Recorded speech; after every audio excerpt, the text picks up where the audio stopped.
akuntansi sektor publik, kemudian audit, forensik, akuntansi lain-lain ya. Mari kita belajar dengan mahasiswa saya Sri Dewa Indaru dari Unisula akan mencoba mengajak kalian belajar seminar akuntansi. Sampai ketemu lagi di materi selanjutnya. Assalamualaikum warahmatullahi wabarakatuh. Assalamualaikum warahmatullahi wabarakatuh. Hai teman-teman, saya Yolanda. Saya merupakan salah satu mahasiswi dari Universitas Islam Sultan Agung Semarang. Seperti yang sudah dijelaskan oleh dosen saya, pada kesempatan kali ini kita akan belajar mengenai dampak audit investigatif terhadap fraud. Baiklah, kalau begitu langsung saja. Yang pertama-tama akan kita bahas adalah mengenai definisi audit investigatif. Jadi, apa itu audit investigatif? Audit investigatif adalah merupakan suatu cara yang dilakukan untuk mendeteksi dan memeriksa kecurangan atau fraud, terutama dalam laporan keuangan yang sedang atau sudah terjadi menggunakan keahlian tertentu dari seorang audit, atau bisa juga kita sebut dengan teknik audit. Selanjutnya ada jenis audit investigatif. Untuk jenisnya sendiri terdiri dari dua. Yang pertama adalah audit investigatif proaktif, yaitu dilakukan pada entitas yang mempunyai risiko penyimpangan, tetapi entitas tersebut dalam proses awal auditnya belum atau tidak didahului oleh informasi tentang adanya indikasi penyimpangan yang berpotensi menimbulkan kerugian keuangan negara.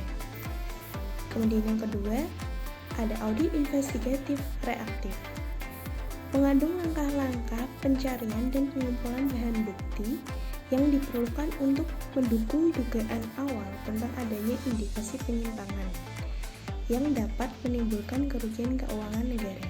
Dan untuk pembahasan berikutnya, kita akan membahas mengenai teknik audit investigatif.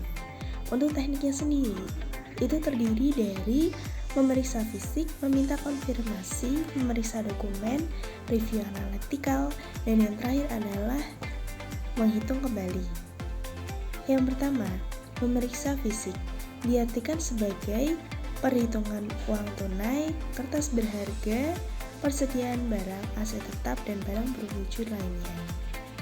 Lalu, meminta konfirmasi. Apa sih itu yang dimaksud dengan meminta konfirmasi? Jadi, meminta konfirmasi adalah meminta pihak lain atau selainnya auditor untuk menegaskan kebenaran atau ketidakbenaran dari suatu informasi. Meminta konfirmasi dapat diterapkan untuk berbagai informasi, baik keuangan maupun non-keuangan. Selanjutnya ada memeriksa dokumen. Dalam audit investigatif selalu diadakan pemeriksaan dokumen. Bahkan dengan adanya kemajuan teknologi, definisi dokumen itu menjadi lebih luas, meliputi informasi yang diolah, disimpan, dan dipindahkan secara digital. Review analytical menekankan pada penalaran atau proses berpikirnya. Penalaran yang dimaksud adalah penalaran yang membawa seorang auditor atau investigator pada gambaran mengenai wajar, layak, atau pantasnya suatu data individual disimpulkan dari gambaran global atau menyeluruh. Dan yang terakhir ada menghitung kembali, yaitu pengecekan kebenaran perhitungan. Dalam audit investigatif, perhitungan yang dihadapi sangatlah kompleks, didasarkan atas kontrak atau perjanjian yang rumit, dan mungkin sudah terjadi perubahan atau renegosiasi berkali-kali dengan pejabat yang berbeda.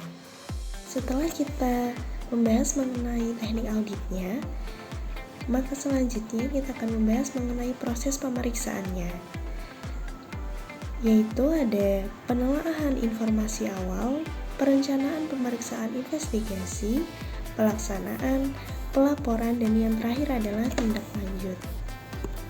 Untuk penelaahan informasi awal, pemeriksa melakukan pengumpulan informasi tambahan, penyusunan fakta dan proses kejadian, penetapan dan perhitungan kerugian keuangan, penetapan penyimpangan, dan penyusunan hipotesa awal. Lalu perencanaan pemeriksaan investigasi. Pada hal ini, pemeriksa melakukan pengujian hipotesa awal, identifikasi bukti-bukti, menentukan tempat atau sumber bukti analisa, kemudian analisa hubungan bukti dengan pihak terkait, dan penyusunan program pemeriksaan investigasi. Kemudian pelaksanaan. Pemeriksa melakukan pengumpulan bukti-bukti, pengujian fisik, konfirmasi, observasi, analisa dan pengujian dokumen, interview, penyempurnaan hipotesa, dan review kertas kerja. Selanjutnya pelaporan. Untuk isi laporan hasil pemeriksaannya sendiri, kurang lebihnya memuat mengenai unsur-unsur yang melawan hukum, fakta dan proses kejadian, dampak kerugian keuangan akibat penyimpangan, sebab-sebab terjadinya tindakan melawan hukum atau penyimpangan, kemudian pihak-pihak yang terkait dalam penyimpangan, dan bentuk kerjasama pihak-pihak yang terkait dalam penyimpangan. Terakhir, ada tindak lanjut. Proses sudah diserahkan dari tim audit kepada pimpinan organisasi dan secara formal selanjutnya diserahkan kepada penegak hukum. Baik teman-teman, sampailah kita pada pembahasan dampak audit investigatif terhadap fraud. Audit investigatif dalam mendeteksi fraud di lingkungan pemerintahan diterapkan dengan cara auditor harus berpikir seperti pelaku fraud itu sendiri, dengan mendasarkan pelaksanaan prosedur yang ditetapkan baik pada tahap perencanaan, pelaksanaan, pelaporan, hingga tindak lanjut pemeriksaan yang dilakukan untuk menemukan adanya kerugian. Dan dampak dari audit inilah timbul adanya penyidikan jika terbukti memang ada kerugian keuangan negara. Hasil dari penyidikan kemudian diserahkan kepada pimpinan organisasi, serta selanjutnya secara formal diserahkan kepada penegak hukum. Nah teman-teman, selesai sudah pembahasan kita mengenai dampak audit investigatif terhadap fraud. Semoga informasinya bermanfaat ya.